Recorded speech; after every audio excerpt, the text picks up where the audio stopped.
When you think about Bitcoin, what comes to mind? For most people, it's either digital money or maybe digital gold. But what if I told you that's just scratching the surface? What if that's just the cover story for something way bigger? Yeah, what if the true genius of Bitcoin isn't about cash at all? What if it was secretly designed to be a massive, decentralized computer, one that's been running right under our noses this whole time? That's exactly what we're digging into today. All right, here's how we're going to break this down. First, we'll do a super quick refresher on how computers work. Then, we'll map those exact parts onto Bitcoin's design. We'll even tackle a big sticking point, how it computes without loops, and put it through the ultimate computer science test. And finally, we'll talk about what this all really means. So, to really get this, we've got to be on the same page about what a computer even is. And look, it doesn't matter if we're talking about the supercomputer in your pocket or some massive machine in a lab.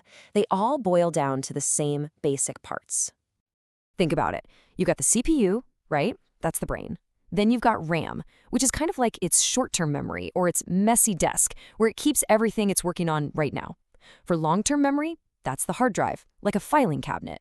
And of course, it needs a way to talk to us. The keyboard, the screen, that's the input/output. Brain, workspace, storage, and communication. Got it? Cool, because we're going to need that. Okay, now for the really cool part. We're going to go on a little scavenger hunt and find every single one of those components right inside the Bitcoin network. This is where the mask really starts to come off.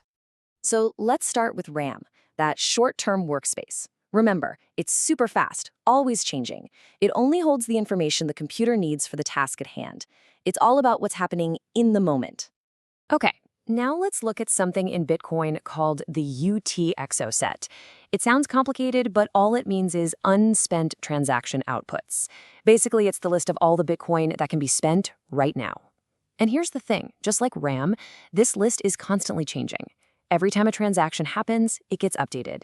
It is the active, live data of the network. And boom, there's our first big connection. You see where this is going, right? The UTXO set is the Bitcoin computer's RAM. It's that dynamic, constantly changing workspace where all the action happens. And when you see it all laid out like this, it just clicks. The UTXO set is the RAM. The blockchain? Well, that's the hard drive, the permanent, unchangeable record. The brain, the CPU, is Bitcoin's simple programming language called script. And how do we talk to it? Through our wallets and network services. That's our input-output. See? Every single part of a normal computer has a perfect match in Bitcoin. All right, I know what some of you are probably thinking. Hold on, how can this be a computer if it can't even do a simple loop? Repeating a task over and over. And that's a great question. It sounds like a total deal breaker, but it turns out this is actually one of the most brilliant parts of its design.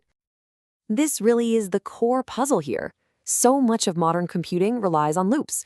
Without them, you'd think Bitcoin would be incredibly limited. So, what's the trick? Well, the solution is incredibly clever. Instead of having a loop command, a Bitcoin program just runs once. That's it. But here's the magic. The output of that program becomes a new piece of spendable Bitcoin, a new UTXO.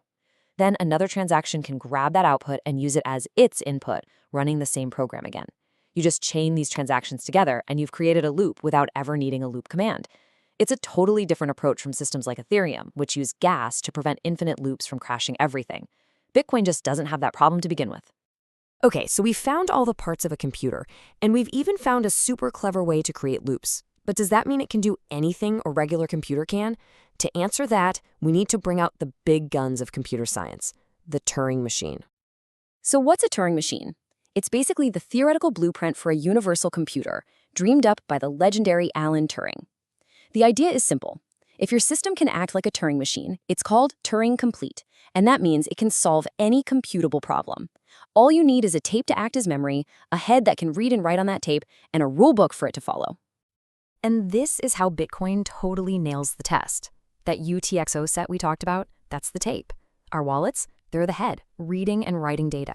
And the rules? That's the Bitcoin script. Every single transaction is like one step of the Turing machine's calculation. The output of one step becomes the input for the next, creating this long computational chain. It's a perfect match, one step at a time, just like Turing imagined. And look, this isn't just some wild theory. People have actually done it. They've built and run things like Conway's Game of Life, that classic simulation, and even something called Rule 110, which is known to be a universal computer itself. These things are running on Bitcoin right now. That's not theory, that's hard proof. So there you have it. The curtain is pulled back. All the evidence points to one thing. Bitcoin isn't just a fancy spreadsheet for money. Its very architecture is that of a massive worldwide computer. So, what does that actually mean for us? Here's the bottom line. Bitcoin was never just about peer-to-peer cash. That was just the first app. The killer app, for sure, but still just the first one. What Satoshi really gave us was a blueprint for a totally new kind of computer, a universal machine, distributed across the globe with a perfect, permanent memory. And that leaves us with a pretty mind-blowing thought, doesn't it?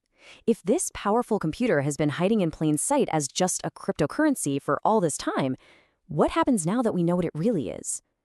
The first application changed our idea of money. So what problems will we solve with the next ones? The possibilities are just staggering.